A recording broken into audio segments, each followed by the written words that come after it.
بسم اللہ الرحمن الرحیم۔ السلام علیکم ڈی ٹی وی چینل کے ناظرین کو خوش آمدید۔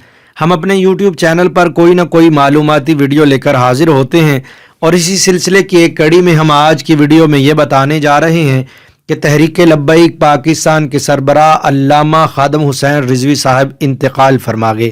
تحریک لبیک یا رسول اللہ کے سربراہ ڈاکٹر آصف جلالی نے خادم حسین رضوی صاحب کے انتقال کی تصدیق کی۔ انہوں نے کہا کہ علامہ خادم حسین رضوی صاحب چوک یتیم خانہ لاہور میں اپنے گھر میں انتقال کر گئے۔ تحریک لبیک یا رسول اللہ کے سینئر رہنما پیر اعجاز اشرفی نے اپنے بیان میں کہا کہ نماز جنازہ کے حوالے سے اعلان بعد میں کیا جائے گا۔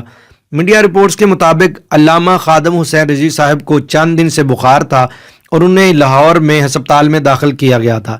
انہیں لاہور کے علامہ اقبال ٹاؤن میں فاروق ہسپتال منتقل کیا گیا تھا، جہاں دوران علاج چل بسے اور ان کی میت کو رہائش گاہ منتقل کر دیا گیا۔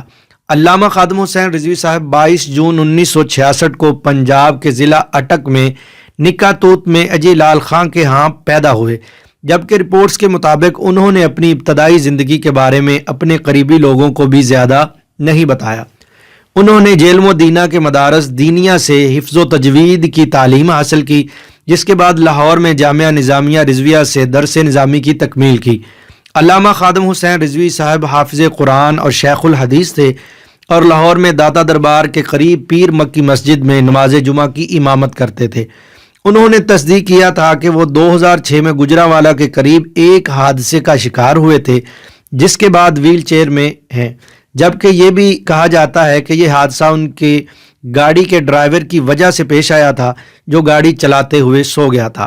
علامہ خادم حسین رضوی صاحب کی گاڑی راولپنڈی سے لاہور جاتے ہوئے حادثے کا شکار ہوئی تھی۔ وہ مشہور اسلامی اسکالر امام احمد رضا خان بریلوی رحمۃ اللہ تعالی علیہ کے پیروکار تھے، اور وہ ایک سچے عاشق رسول تھے، جنہوں نے حال میں فرانس کے خلاف بہت بڑا احتجاج کیا اور حکومت کو ان کے ساتھ مذاکرات کر کے ان کی باتوں کو تسلیم کرنا پڑا، اور انہوں نے پوری کائنات کے اندر، پوری دنیا کے اندر لبیک یا رسول اللہ کے نعرے کو بلند کیا۔ اللہ تعالیٰ ان کی مغفرت فرمائے، ان کے درجات کو بلند فرمائے۔